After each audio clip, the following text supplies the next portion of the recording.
This is Leafs Morning Take with Nick Alberga and Jay Rosehill. Now we've got a fight started here right off the bat with Rosehill. 30 minutes of live, nonstop Leafs talk starts now.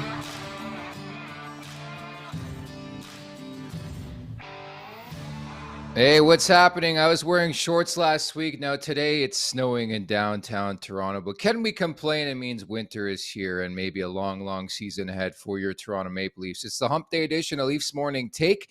Nick Alberga once again flying solo on today's edition. Jay Rosehill, by the way, will be back tomorrow, as he mentioned, back on Monday. He'll be at Disneyland with his family, so we'll get to him coming up in about 5 or 6 minutes. 3 Hits with Rosie, a staple on this program when Rosie can't be on here, and we'll get his thoughts and reaction to that impressive victory against the Pittsburgh Penguins last night for the Toronto Maple Leafs. Remember to subscribe, smash that like button, leave us a review. Don't forget to visit theleafsnation.com for the very latest happening with the Toronto Maple Leafs as they get set to host the New Jersey Devils coming up on Thursday night. That's going to be an unbelievable game. The Devils are an absolute heater right now. They've won 10 in a row. They're 13-3-0 through 16 games to start the season. And the best thing about it, they were calling for Lindy Ruff's head in the first 3-4 games of the season in Newark, and now all of a sudden they're thanking him in terms of crowd noise and crowd reaction. It's amazing how quickly things can change, and of course we know that in this market as well. We're live on Twitter, YouTube, and Facebook. Thoughts, comments, concerns, or questions, make sure to hit me up in the YouTube chat down below. I'll get to those later on, and sure, I think a lot has changed in the conversation and the narrative in these parts and maybe the last little while, but still, it's a body of work. There's a lot of room to grow for this team and certainly feeling much better about life than they did back in October. Should mention as well, lots to recap on today's show. We'll get to the Pens Leafs recap. Certainly the big story to that one is Matt Murray making his return. And I neglected to mention on yesterday's show, by the way, it was actually his first game back in Pittsburgh. This is how injured this guy has been. It's been like years since he was a Pittsburgh Penguin. In fact, it was October 2020 when he was dealt from Pittsburgh to Ottawa. That was his first game back, and I love the revenge narrative. You all know that. So we'll get to that in mere moments. As mentioned, 3 Hits with Rosie. And another guest on today's show, former Leaf, current TSN hockey analyst Frankie Corrado, and former Pittsburgh Penguin and Vancouver Canuck will drop by. We'll get his thoughts. I always love to get the players' perspective on what's going on. Certainly, it was a tough start, 4-4-2 in October. The Leafs now 5-1-1 through 7 games here in November. So, as expected, I would say, considering what they've done the last couple of years and the body of work specifically in the month of November, the last couple of seasons, we all knew this is coming. Bit of a heater. Sheldon Keefe jumbles up the lines last night. It seemed to work. John Tavares, again, we'll get to him too, but there's a lot of positives to grab from this Leafs team. So Frankie Corrado is coming up. But for now, let's get over the boards. I love my revenge, and none bigger than last night, at least, for Matt Murray. Returns his first game since making an appearance and playing in the season opener against the Montreal Canadiens, where he made 19 stops. But he makes 35 saves. In my wildest dreams, I could not have predicted it for a variety of reasons. Among them, this guy's always hurt, but he played the entire game. I thought he was really good. It was, to me, sort of the same old script we've seen from this Leafs team all season. I think they've played maybe 1 or 2 complete games, at least in my eyes. They were far from complete last night. They had a really good first period, really good third period, but the second period, Pittsburgh was giving it to them a bit. And I think if it weren't for Matt Murray, this team would be in trouble. He was really, really good last night. So was Michael Bunting, who had 2 goals and an assist. John Tavares, 1-1, his 400th career goal. It just, again, you could only say so much about John Tavares, his importance to being the captain of this team, but certainly the way he started this season with a vengeance, like there's a chip on his shoulder, which you love to see. I think he's been brilliant. And I think in general, the top 6 had a different look, as mentioned last night, and they each brought something different, a unique aspect to the table. I thought Kerfoot was good. I thought clearly Mitch Marner was good. By the way, Mitch Marner's got the quietest 10-game point streak going right now. He has 14 points, 3 goals, 11 assists, and it just shows you how polarizing Mitch Marner can be. The fact that he's probably playing far from his best game right now and still has 14 points in the last 10 and continues to rack up points left and right. But I thought he looked really good, all in all, with John Tavares. But to me, those are the talking points. Clearly, the 35 stops from Matt Murray, his first game since the season opener. And again, his return to Pittsburgh, you love to see that. Michael Bunting, again, I don't know if you can call it a sophomore slump when the guy's approaching 30, but he is coming off a ridiculously good rookie campaign, as we know. But he's really, really struggled to find his identity so far this season. And I think that was a building block game last night. He looked really, really strong, crashing the net, doing his thing, mixing it up a bit when the Leafs needed it, specifically in the second period. So you love to see that from a guy like Michael Bunting, who had 2-1 in that game, and 5 different Leafs notching multi-point efforts. But that's the expectation for this team. So they lose on Friday.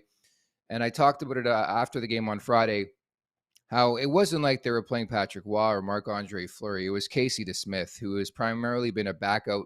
Not even primarily. He's been a backup in his NHL career, and they finally tested him last night. So he makes, 28 saves in that game, 875 save percentage. But I feel like they made it much more difficult for him. And I think you have to credit the Leafs, especially in the second period. I don't know about any of you watching right now or listening.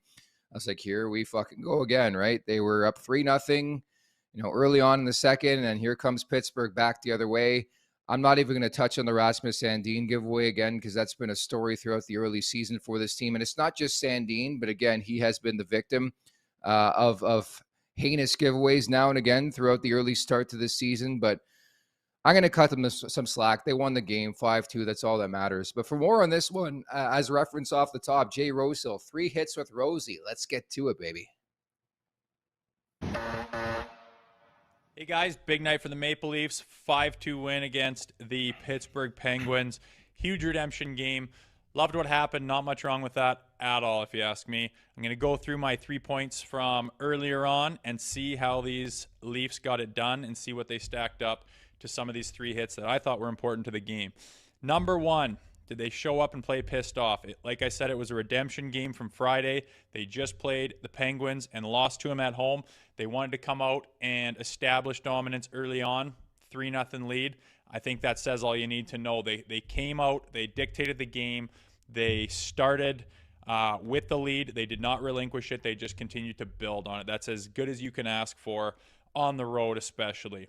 Number 2, shut down Malkin, Sid, Gensel, Letang. These guys, don't let their stars be a factor. Ooh-wee! Crosby -4, Gensel -5, Letang -4. That's a good way to get a green jacket if you ask me. Not great look for those guys at all. Crosby had his 1 tickle there. A quick turnover by Sandin doesn't bother me at all. The puck bobbles on him or he just whiffs on a puck. I'd way rather have that problem than him make a poor decision, panic with the puck, unload a pizza up the middle, just want it off his stick because he's panicking. He doesn't know what the hell to do with it. Those problems are 10 times worse than a guy whiffing on a puck. Doesn't bother me at all. So other than that, those big boys got next to nothing. And that's a great sign when you're playing high-caliber team who just took it to you a couple of days ago, beat you in your home barn, and you shut those guys like that. I mean, those numbers are atrocious. So I imagine they're licking their wounds right about now. Number 3, team defense. Obviously, you got Matt Murray in there. He hasn't played in a long time. And, he's got that 1 start, which he got hurt on this year for the Maple Leafs. And before that, I mean, it's been like a half a year since this guy's played a game. Obviously, tons of rust on him. So you want to play that big defensive game in front of them. And I really thought they did a good job managing the puck, managing the game. They got up by a pretty substantial lead, 3 goals. Their only hiccup was kind of in that first 10 minutes of the second period where they let Pittsburgh back in the game a little bit. What do? Do they choke on it? Do they freak out? Do they grip their sticks? No, they put the hammer down again and just take off and become uncatchable. And it ended up as a 5-2 win. Pretty solid if you ask me. I also want to touch on Bunting. This guy's been thrown around the lineup. He was a staple on that first line early, and it hasn't exactly gone his way this year.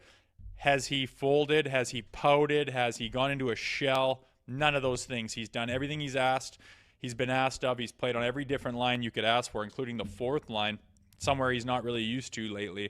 So I really appreciate the way this guy's showing character, and it's paying off right now. So great win by the Maple Leafs, a huge November, and we just want to keep this thing going. Every win is a climb in the standings, so great to see. Oh, yes, you love to see that. Former Leaf Jay Rosehill giving his 3 hits with Rosie here. And again, he'll be back tomorrow in full scope from Disneyland. And he's very, very excited about this Maple Leafs victory, 5-2 the final. Without further ado, we go from one former Leaf to another. We're happy to bring in Frankie Corrado, current TSN hockey analyst. Frankie, what's going on, buddy? Not much, buddy. How you doing? Not bad. What do you think of this? I did this for you first and foremost. I'm not sure how you feel about soccer. I'm like that fair weather guy. I'm a hockey baseball guy, but I'm wearing the Italian Yeah. jersey because we're not going to fucking see it next week, right? No, and listen, I'm a fair weather guy as well. If Italy was in, I would have a hard time going against Canada. I think, like, I'm born in Canada, I'm Canadian, and it's really cool to see Canada there. So I'll be cheering Canada on. It would just be difficult to see those two teams go head to head. Of course, the doorbell had to ring, and my dog's now barking. But we will persevere. We'll get through this. No worries, my dude. I'm right there with you when it comes to the World Cup, and I'm hearing that the games are going to be at like 5 a.m. too. You hate those Amazon delivery guys, man. They show up at the worst time. But The thing is, like, I don't even know what I ordered. I don't know what's at the door here. I have no clue. We'll figure it out. To get them on the show. So last night, and there's a variety of routes we can go with. I'm big into this revenge narrative, and I should reference, and I did reference earlier on, you're a former Pittsburgh Penguin, you're a former Toronto Maple Leaf, so that was like the Frankie Corrado derby last night. But are you a subscriber in revenge, man? Because that was one of Matt Murray's best games in like years, I think. Yeah, it was great. I loved it. And a little bit sad that I never got to play in a Maple Leafs revenge game, because it feels like anytime someone plays the Leafs, they kind of light them up. I can't believe what's going on here.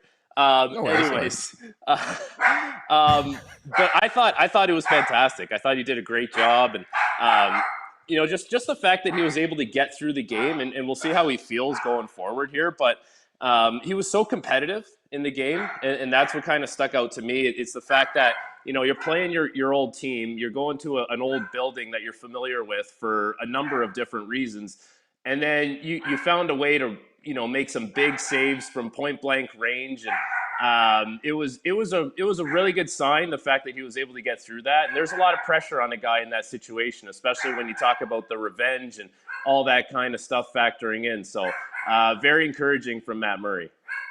Yeah, I think encouraging would be the word I would use. But as we've learned, Frankie, like, you just have to tread carefully with this guy, right? And I'm sure you've played with guys throughout your career where it's like you just know something's going to happen. Man, I'm trying to stay positive. Maybe I'm that pessimistic, but he's Italian. But well, I was that guy. I'll tell you, like, I was that guy who was always hurt or always trying to come back from an injury. And it's like, you take 2-4 weeks, you take 6 months, you take 9 months, and like eventually the body just kind of, you lose control over it, right? Like it's going to do what it's going to do. And so Matt Murray's in that stage right now.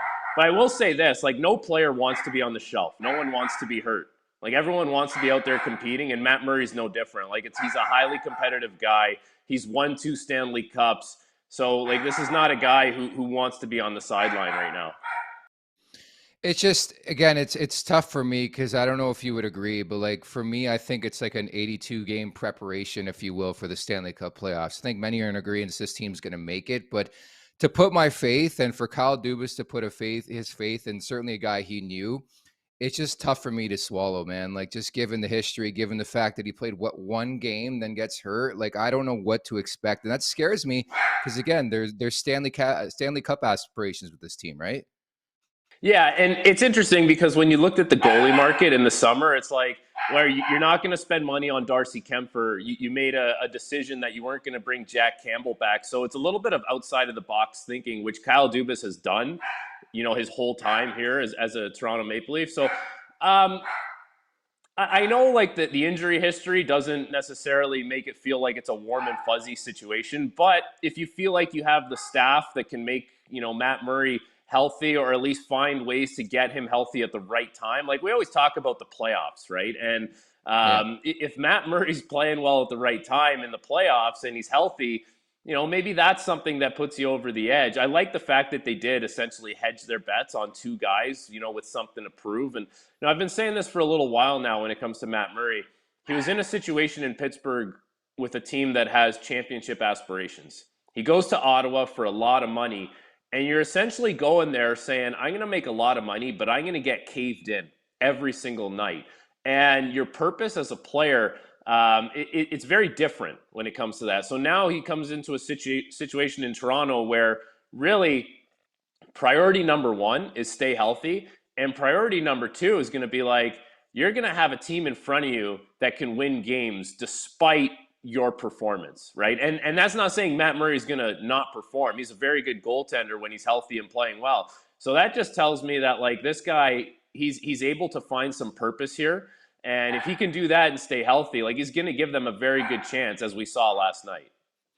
Yeah, and to that point, it's like, show me a good goalie, show me a good system. Like Vitek Vanacek, the Leafs are going to see New Jersey on Thursday. They've won 10 in a row, and certainly a much different Vanacek so far than we saw with the Washington Capitals. John Tavares, 1 goal, 1 assist, career goal number 400. I'm sure he grew up around the same time this guy was popping around junior. What have you made of his career so far? And to me, I've always said this, like, I think he's the perfect sort of guy to have as the captain in Toronto. Would you agree? You know, it's an interesting point, because when I think of the best player on the team, I think of Matthews. And oftentimes it's like you want your best player to lead the way. But I think John Tavares is such a great pro. Like, everything, you know, I've skated with him in the summers. I've obviously met him, played against him, all that kind of stuff. He's such a great professional, and he does a lot of things the right way. So, you know, if you have young players, you know, it's a great guy to look up to. And, you know, like, when I look at his career, I think he's kind of gone about his business relatively quietly, right? Like, there's, you know, you're putting the points up right now. He's got 913 points in 966 games.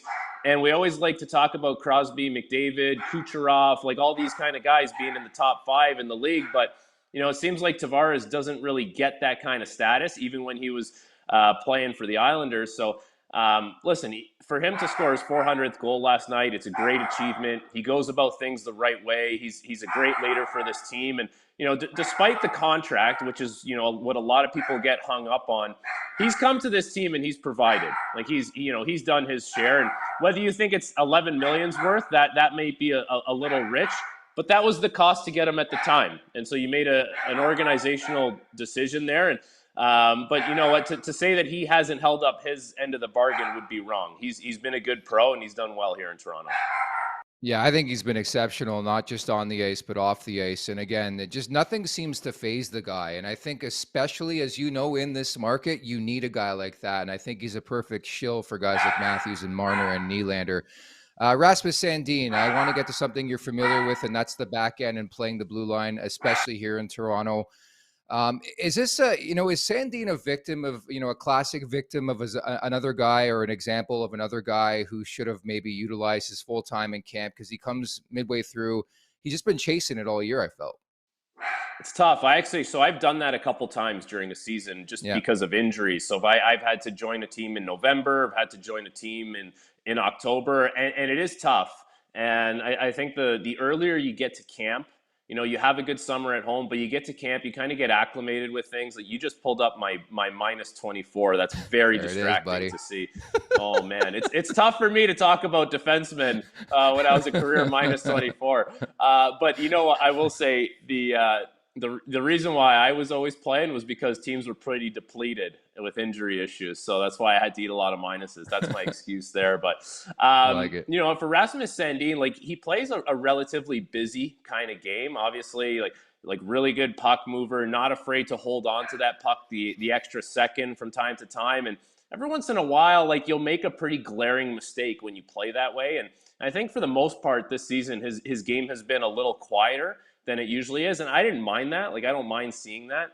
But it is one of those things where, when you have a summer like you had, where you hold out for a contract, you miss a little bit of camp, and the narrative surrounding you is like, yeah, I think I should be a top 4 guy. There's a lot of internal pressure that you put on yourself that way.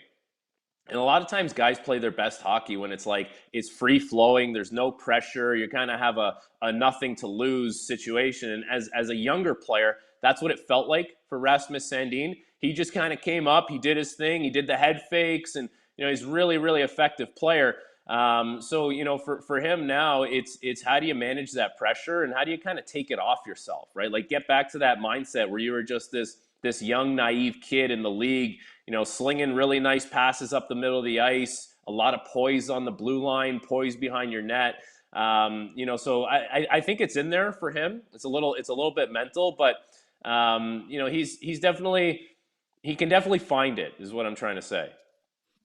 So I heard you guys yesterday in Overdrive, and you're doing a phenomenal job once again this season, filling in, talking about potential targets. You talked about Anaheim. I actually highlighted a guy like Kevin Shattenkirk, who I think has really evolved from an offensive dynamo to some more of like a hybrid type guy. And again, you can add in the fact that he's won if you put stock into something like that. But in terms of your opinion, obviously we're still far away. Jordy Ben's looked pretty good in the last couple of games. You're without Brody, but do they have to add at least one defenseman in your opinion by the deadline? Yeah, I've been thinking about this a little bit, and a lot of people think you need to make Yeah. a big splash on defense, and I'm kind of the mindset that you kind of just need like a serviceable guy. You need a serviceable guy with bigger, rangier guy who can play down low, maybe break up some cycles, that kind of guy. But if Mm-hmm. you have more cap room and you have more assets, why not go out and get more firepower? Because we've seen up front, there's been tinkering of the lines.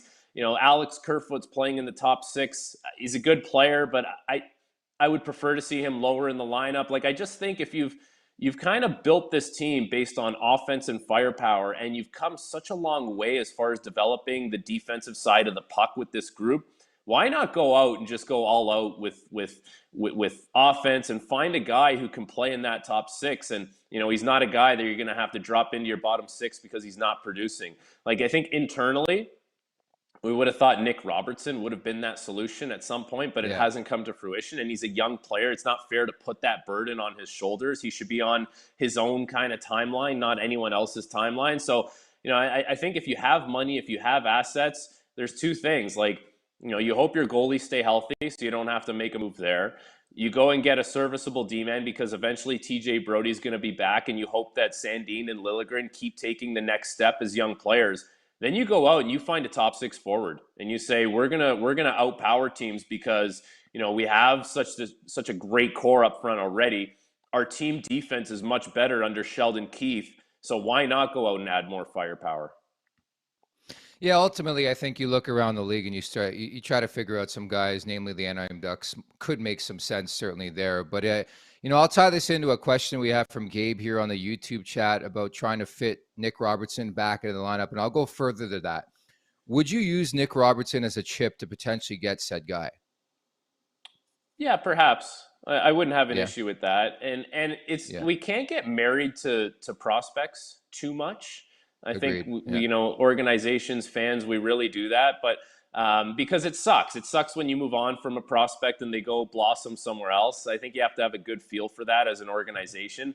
The other thing with that too is like a guy like Nick Robertson, he may come into his own at 25, 26 years old. So you don't necessarily know what you're giving up. But at this point, you can say, like, we're kind of in this win now mode. Like, you look at your contracts and when they're expiring and who's here now. It's like, you almost do have to try and make a move like that. I like Nick Robertson. I think he's a very talented player. He's a young player. He's going to grow into his own in this league. But when you're talking about the Maple Leafs team that's thinking win now, you can't have too many things that are off the table as far as trading pieces goes. Yeah, the other problem with him is what his brother's doing with the Dallas Stars. Jason is on a different planet. So ultimately, you get the comparison right away. Last one before I let you go. You're very lighthearted about your career, which I love about you. Which NHL barn had the best press box spread, Frankie? Yeah, well, it's tough to go against Montreal because they had the good hot dogs up there.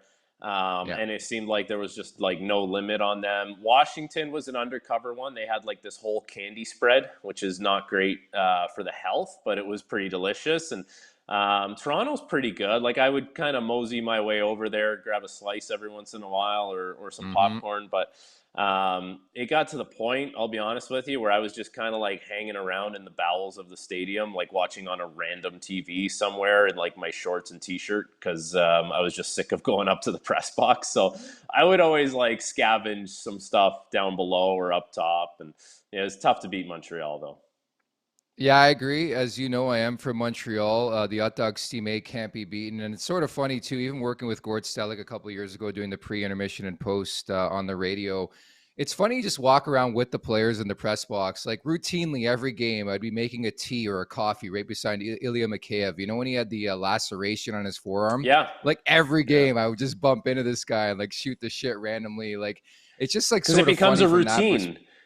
it Yeah. also becomes a Yeah. routine for you. Like now I'm up there doing the games with the tap man, and it's like, oh, okay. Like Yeah. after our last, hit, I go and grab a coffee or I go grab popcorn. It's like, oh, it's the same guy doing the same thing every game. Like we all have our little routine, whether it's players or media up top. Do they have those ice cream sandwiches still at Scotiabank Arena? They do, and the tap man just lays a beat down on those. It's always funny. It's always the vets, man. It is always the vets who creep into that. So if you're late to the party, you ain't getting one. And I'll just close by saying Scotiabank Arena popcorn, man, is undefeated. I think it's some of the best It popcorn I've is. ever tasted. It's really, really good. I don't know, like if you ever find yourself in Belleville covering a Belleville Senators game, but very close I rival have, yeah. down the 401 in Belleville. Yeah. Fair enough. Good to know, Frankie. Excellent job. Keep up the great work, and we'll talk soon, okay? All right, I'll have to come back on because my dog was barking for about 10 minutes of this hit. So hopefully we can do one in the quiet next time. It's okay. All good, my man. Thank you so much. See you, buddy. There you have it, Frankie Corrado, former Toronto Maple Leaf. The guy's an absolute stud. And again, I'm biased too. He's Italian. So thank you to Frankie for dropping by. The World Cup coming up next week. I get to wear my Italy sweater right now, but they're not in it. So if anybody wants to alert me in the chat, please go ahead. But again, thank you to Frankie. And again, it's a unique perspective. I always love getting the perspective with Rosie about a former player being in this league. Ditto for Frankie Corrado, who played in this league. I, for one, have not played in the NHL, so I can't give you that perspective. That's why I bring people on who can. So with that in mind, the wrap-up is brought to you by our friends at PointsBet Canada.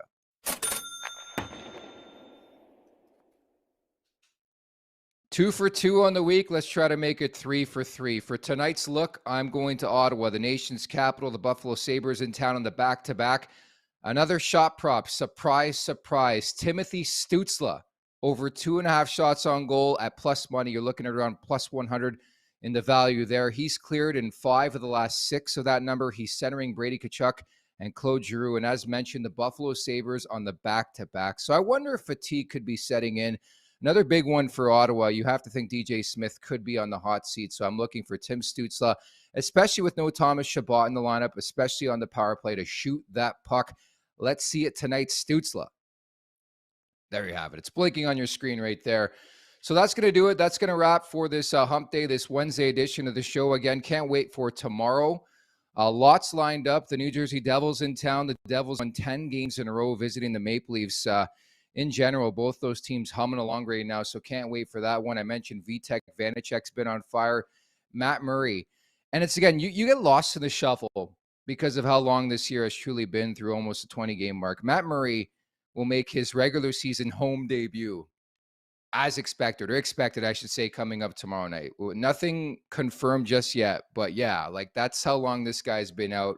First game of his Leafs career came at the Bell Center in Montreal, and presumably he will start his regular season home debut Thursday against the New Jersey Devils. They'll need a lot of the same type of effort if they want to win that game.